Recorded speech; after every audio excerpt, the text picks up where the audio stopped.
El Paso's house of cards. The police department's architecture of negligence and complicity. The United States is a nation that manufactures unbelonging as a tool of control, a country that congratulates itself for its compassion while turning immigrants into collateral damage, bureaucratic inconveniences, or disposable labor. Belonging in America is not a human right. It is a privilege granted to the quiet, the compliant, the useful. And when you stop being useful, when you refuse to be quiet, the entire machinery turns on you with a cruelty so polished it almost looks accidental. People think belonging is some kind of merit badge. Work hard, keep your head down, obey, endure, and eventually the country will invite you into its moral circle. But immigrants learn quickly that belonging is something you can lose for reasons that have nothing to do with merit. Because someone doesn't like you, because someone lies about you, because a police officer dismisses you, because a trafficker interferes with your income from behind fake accounts, because institutions built to protect you decide you are not worth the paperwork. And so you start to internalize lies that were never yours to carry. I only belong if I'm useful. I only belong if I stay quiet. If I cause problems, I am disposable. These are not emotional distortions. They are lessons carefully engineered by people and structures that depend on your silence to maintain their own comfort. They know exactly what they are doing. They know belonging is the currency that keeps immigrants obedient, and they weaponize it with precision. Everywhere starts to hurt. Home, work, friendships, police stations, online platforms, even your own body becomes a crime scene for someone else's violence. You survive trafficking, starvation, gaslighting, retaliation, deprivation, and the kind of institutional indifference that forces you to save your own life while the system pretends you are exaggerating. You survived being ignored in a language that wasn't even your first. So of course belonging feels impossible because every place you turn has been contaminated by the fingerprints of your abusers, your oppressors, and the institutions that allowed them to operate with impunity. But the problem was never you. It was the architecture around you, the environment that punishes immigrants for existing, the state that confuses protection with paperwork and justice with plausible deniability. You don't lack belonging. You lack a context that doesn't punish you for breathing. And let's speak clearly. In America, job interference is not a misunderstanding. It is violence dressed up as coincidence. It is economic strangulation. It is slow, bureaucratic suffocation. For immigrants, a job is not simply employment. It is the fragile thread holding together every piece of life that citizens take for granted. Documentation, stability, food security, housing, medical care, legal standing, the right to exist without being criminalized. One disruption, one fabricated accusation, one digital impersonation, one sabotaged opportunity is enough to collapse the entire architecture of survival. Immigrants do not have safety nets, we have deadlines. We do not have fallbacks, we have consequences. When my former boss, Ramon Ontiveros, the person who trafficked me for almost 4 years, hides behind fake accounts to sabotage my work, drain my resources, waste my time, impersonate opportunities, poison my reputation, and push me back toward hunger, he is not bothering me. He is not engaging in online conflict. He is resurrecting the same conditions he used to control me in the first place. He is reconstructing captivity without touching me. He is weaponizing distance. He is building another starvation chamber, this time digital, algorithmic, and invisible to the institutions that claim to protect victims. He knows exactly what hunger does to me. He has seen it. He used it. He remembers the way my body almost fell apart in 2022 when I starved for 24 consecutive days and over a month overall. And now he recreates it, not by locking me in a room, but by locking me out of the economy. This is how modern trafficking evolves. The chains are replaced by login screens. The threats are replaced by interference. The control is replaced by sabotage. The violence is replaced by starvation imposed through digital manipulation.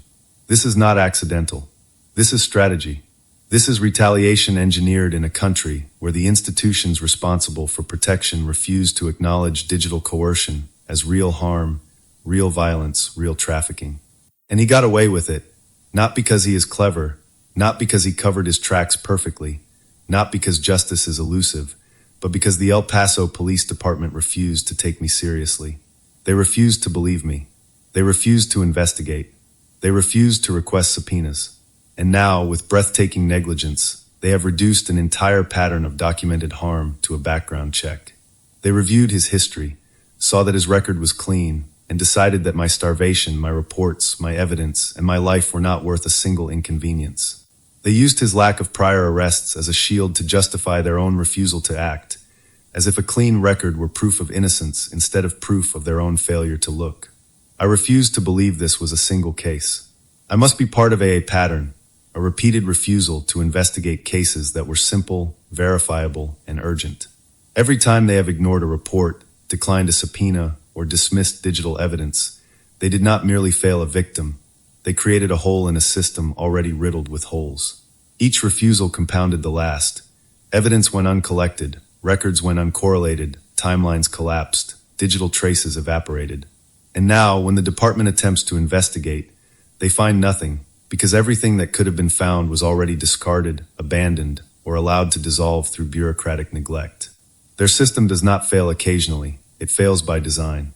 It is a house of cards built on refusal, where the very act of inaction becomes a mechanism for impunity, and every ignored warning is another beam removed from the architecture of accountability. I bet if all the victims who were once ignored, dismissed, and abandoned were to stand across the El Paso Police Department and blow onto its structure at the very same time, the entire headquarters would collapse into rubble, exposing a system propped up by silence, negligence, and complicity.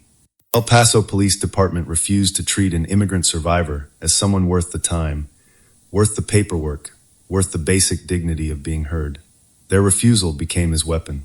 Their laziness became his camouflage. Their indifference became the infrastructure of his continued control. When the police shrugged, he heard permission. When the police dismissed me, he heard complicity. When the police refused to collect evidence, they handed him the freedom to keep attacking me without consequence. It cemented a reality where hunger, harassment, and digital persecution could be inflicted with impunity, sanctioned not by law, but by the silence of those sworn to enforce it. I cannot sue him, not because he is innocent, but because they refused to document the truth while it was still recoverable. And that failure is not neutral. It is not a clerical error. It is a political act that protects abusers and erases survivors. It is the quiet violence of institutions that pretend to support immigrants while abandoning us at the exact moment accountability becomes inconvenient. So I have been without a job for months. I have no income. I sold my phone. I sold my TV. I am dismantling my own life in exchange for food. I have been eating less and less. Hunger is no longer a metaphor. It is the return of a body remembering trauma. Food is running out again, and the system that watched me starve in 2022 is watching me starve again, calling it lack of evidence, calling it unsubstantiated, calling it uncorroborated, calling it anything except what it is, the predictable, preventable result of institutional abandonment. This is what trafficking looks like when the abuser loses physical access. It does not end, it mutates. The methods change, but the objective remains the same: control, silence, destabilization. When he can no longer lock you in a room, he locks you out of opportunity. When he can no longer starve you directly, he engineers conditions that make hunger inevitable. Interference becomes the new chain. Sabotage becomes the new weapon. Impersonation becomes the new mask. Destabilization becomes the new cage. It is coercive control repackaged for the digital age, starvation delivered by algorithm, exhaustion delivered by disruption, despair delivered through the slow erosion of your ability to work, feed yourself, and stay afloat in a country where immigrants are punished for every misstep. To think Ramon Ontiveros claims the identity of an immigrant while weaponizing the vulnerabilities of another, this is not but the clearest definition of hypocrisy. Whatever moral authority he thinks he carries collapses the moment his actions align not with his own judgment, but with the pressures and demands of those around him. Nothing about this is random. Nothing about this is accidental.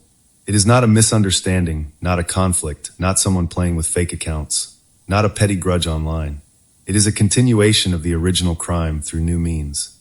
It is trafficking without proximity, captivity without walls, enslavement by deprivation instead of restraint. It is the evolution of abuse in a society that refuses to update its definitions when immigrants are the victims. And because the violence is digital, bureaucratic, and slow, institutions pretend it does not exist. They refuse to learn the vocabulary of modern coercion, so abusers perfect it in the shadows. This is the calculated political reality of the United States. If the system doesn't believe you, the trafficker still owns you. Not legally, not on paper, but practically, materially, psychologically. Belief is more powerful than law. Documentation is more powerful than truth. And the institutions responsible for your protection understand that perfectly. When they ignore you, they are not neutral, they are taking sides. They are providing the abuser with the one thing he could never have manufactured alone: institutional cover. And once the system has denied your credibility, the abuser can do whatever he wants. Every act of sabotage becomes a he said, she said. Every digital attack becomes an unverifiable claim. Every induced collapse becomes your failure to manage your life. The state watches him dismantle your stability and calls it lack of evidence. The police ignore your reports and call it insufficient grounds. Meanwhile, your body responds to the violence exactly as it did during the original trafficking: panic, hunger, insomnia, fear, hypervigilance, despair. You are not being dramatic, you are being accurate. You are experiencing a repetition of harm that the system refuses to acknowledge because acknowledging it would require accountability. In America, hunger becomes policy. When the institutions meant to protect you turn their backs, deprivation becomes the silent weapon that finishes what the trafficker started. Starvation becomes a form of social discipline, a way of pushing you back into silence, obedience, disappearance. It is the most ancient method of control, repurposed for the immigrant body in the modern state. And the silence of the institutions, the police, the courts, its agencies and employers, is not ignorance. It is complicity.